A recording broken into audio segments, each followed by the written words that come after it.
वलसाड़ के Abrama police headquarter के पास रहने वाले निकुंज भाई और कौशिक भाई अपने घर में पिछले 40 वर्षों से शुद्ध मिट्टी की गणेश जी की प्रतिमा स्थापित करते आ रहे हैं और अनंत चतुर्दशी के दिन गणेश जी की प्रतिमा का विसर्जन अपने घर में ही कृत्रिम तालाब में करते हैं। इको फ्रेंडली विसर्जन का महत्व समझाते हुए उन्होंने बताया कि वे अपने घर में इको फ्रेंडली गणेश विसर्जन इसीलिए करते हैं ताकि पर्यावरण और प्रकृति को बचाया जा सके। उनके परिवार के सदस्य और आसपास रहने वाले लोग भी भक्ति भाव से उनके इस उम्दा कार्य में साथ जुड़ते हैं।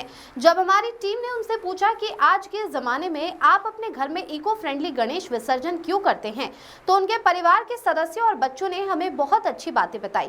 हमने उन बातों को दर्शकों के सामने पेश किया है ताकि लोग उन्हें अपनाएं और पर्यावरण को बचा सके।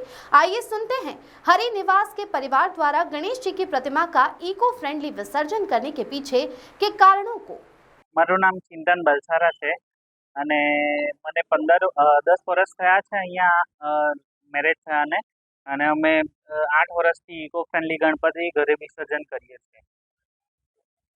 ઇકો ફ્રેન્ડલી વિસર્જન કરવા પાછળનું કારણ મેઇન એ છે કે શુદ્ધ માટીની મૂર્તિ હોય છે, તેમ છતાં હવે જેમ ટાઈમ ચેન્જ થયો છે તેમ પહેલાં વાજિંત્ર હતા, બધા લઈ જતા, પછી અત્યારે ડીજે આવી ગયા છે જે ગઢા અને બાળકો માટે બહુ હાનિકારક છે અને ઘણા મંડળ લોકો એક જ જગ્યા પર ઘણી વાર સુધી ડીજે પ્લે કરે છે અને તે ઘણું નુકસાનકારક છે।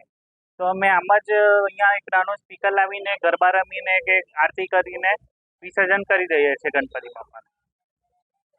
હરિનિવાસના ગણપતિ બાપા છે અમારા। અમે આજે છેલ્લા 40 વર્ષથી બેસાડીએ છીએ અને અમે જતા હતા નદીમાં વિસર્જિત કરવા માટે, પણ અમને 8 વર્ષ પહેલાં એવું થયું કે આપણે ઘરે જ વિસર્જિત કરવા જોઈએ તાકે ઇકો ફ્રેન્ડલી અમે કરી શકીએ, નેચર માટે બી સારું છે, એટલા માટે અમે 8 વર્ષથી ઘરે વિસર્જન કરતા આવીએ છીએ।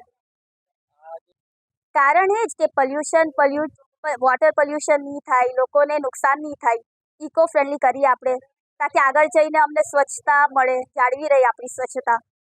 મારું કારણ એ જ છે કે નેચરને નુકસાન નહીં થાય, નોઇઝ પોલ્યુશન નહીં થાય કે વોટર પોલ્યુશન નહીં થાય, અને જો આપણે પ્લાસ્ટર ઓફ પેરિસથી લાવીએ તો એ આપણા માટે જ હાનિકારક છે। એટલા માટે અમે છે ને હંમેશા દર વર્ષે ઇકો ફ્રેન્ડલી લાવીએ અને શુદ્ધ માટીની લાવીએ તાકે તે પીગળી જાય અને લોકોનું કોઈ જાતનું નુકસાન નહીં થાય। મારું નામ પર્વ છે। હું જ્યારથી સમજતો થયો ત્યારથી અમે ઇકો ફ્રેન્ડલી મૂર્તિ લાવીએ છીએ અને બહાર ડીજે નહીં લઈને જઈએ છીએ। અમે ઘરે જ ઇકો ફ્રેન્ડલી મૂર્તિને વિસર્જન કરીએ છીએ ને અમે કેમ નહીં લઈ જતા કેમ કે એનાથી પ્રદૂષણ થાય છે, ટ્રાફિક જામ થાય છે અને પહેલા લોકોને દિક્કત બી થાય છે।